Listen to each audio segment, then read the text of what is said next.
మీ business ఏదైనా మీ ఊర్లో promotion చేయాలంటే అది సుమన్ టీవీతోనే సాధ్యం. ఇప్పుడే సంప్రదించండి.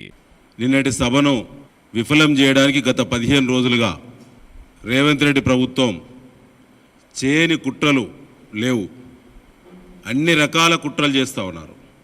వాళ్ళు కుట్రలు చేస్తారు, ఏ రూపంలో చేస్తారో, ఏ పద్ధతిలో చేస్తారో కేసీఆర్ గారి సైనికులకు తెలియంది కాదు. ముందు జాగ్రత్త చర్యలు చేపట్టినాం కాబట్టే ఏదైతే చేయాలని చెప్పి వాళ్ళు ఆలోచిస్తారో అది ముందు పార్టీ ఆలోచించింది కాబట్టే నిన్నటి సభ చాలా గ్రాండ్ సక్సెస్ అయింది. ప్రజలే పెద్ద ఎత్తున కదిలొచ్చి సభను దిగ్విజయం చేశారు.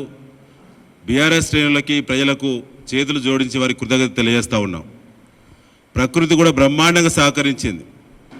నేటి సభ పెట్టడం అనేది తెలంగాణ ప్రజలకు అత్యంత అవసరం కాబట్టే తప్పకుండా ఆ సభకి దేవుడి ఆశీర్వాదం కూడా తోడైంది. అది తప్పకుండా తెలంగాణ ప్రజలకు కేసీఆర్ గారి యొక్క దిశానిర్దేశం ప్రజలకు కూడా ఉపయోగపడుతుందని చెప్పి మేము భావిస్తూ ఉన్నాం. ముఖ్యంగా మిత్రులారా, నిన్న ఎన్నడూ కూడా డ్యూటీలు చేయనటువంటి ఆర్టీఓలు నిన్న మొత్తం కూడా రోడ్ల మీద ఉన్నారు. ఆదిలాబాద్ నుంచి అలంపూర్ వరకు మొత్తం ఆర్టీఓలు నిన్న రోడ్ల మీద చెక్ పోస్టులు పెట్టి ప్రతి వెహికల్ను కూడా చెక్ చేసి సభను ఆటంకపరిచారు. ఇది జరుగుద్దని చెప్పి గత వారం రోజుల నుంచే మాకు సమాచారం ఉన్నది. స్కూలు కాలేజీల యొక్క ప్రైవేట్ స్కూలు, ప్రైవేట్ కాలేజీల యొక్క బస్సులు ఇవ్వకుండా అధికార కాంగ్రెస్ పార్టీ ఎమ్మెల్యేలు చిల్లర రాజకీయాలకు ఒడిగట్టారు. వారు యూనియన్లను బెదిరించుడు, వారికి సంబంధించిన బస్సులను చెక్ చేపిస్తాం, ఆర్టీఓలు బండ్లు సీజ్ చేస్తారు, ₹1,00,000 జరిమానా ఇస్తారు, జాగ్రత్త అని చెప్పి హెచ్చరికలు చేశారు. దాన్ని దృష్టిలో పెట్టుకొని వరంగల్ జిల్లా స్కూల్స్, ప్రైవేట్ స్కూల్స్ అసోసియేషన్ జిల్లా కమిటీ అధికారికంగా ప్రకటించింది. దాని ఎవిడెన్స్ ఇవాళ మా దగ్గర ఉన్నది. ప్రకటన చేసి కూడా ఎవరైనా ముందుకొచ్చి కనుక బస్సులు సహకరిస్తే ఆ బండ్లను సీజ్ చేసే ప్రయత్నం చేస్తారు.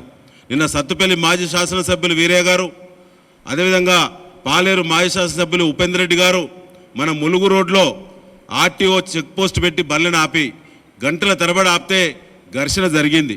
నిన్న ఆర్టీఓకు దెబ్బలు ఒక్కటే తక్కువ ఉన్నాయి. నాలంటోడు కనుక అక్కడ ప్రత్యక్షంగా ఉంటే అంగి లాగు ఊడదీసి కొట్టేవాళ్ళం.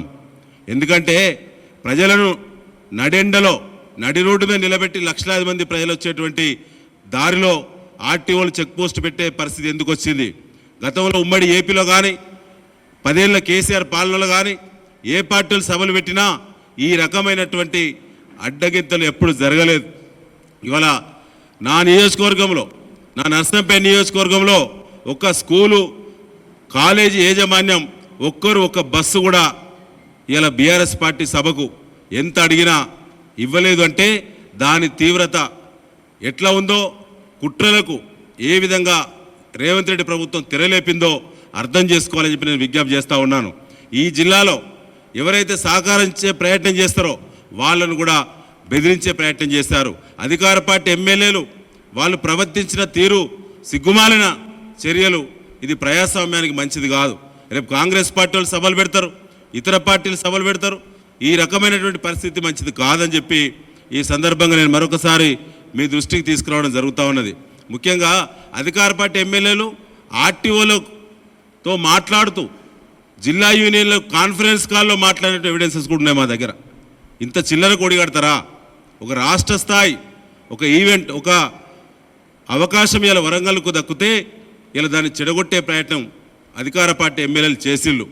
ఇవాళ వాళ్ళ పార్టీ కూడా సభలు పెట్టినప్పుడు, ఆనాడు బీఆర్ఎస్ ప్రభుత్వం ఉన్నప్పుడు ఎక్కడ కూడా ఎప్పుడు కూడా బీఆర్ఎస్ పార్టీ ఇతర పార్టీల సభలకు సహకరించద్దని ఎప్పుడు కూడా ఈ రాజకీయాలకు మేము ఎప్పుడు కూడా ప్రయత్నం చేయలేదు.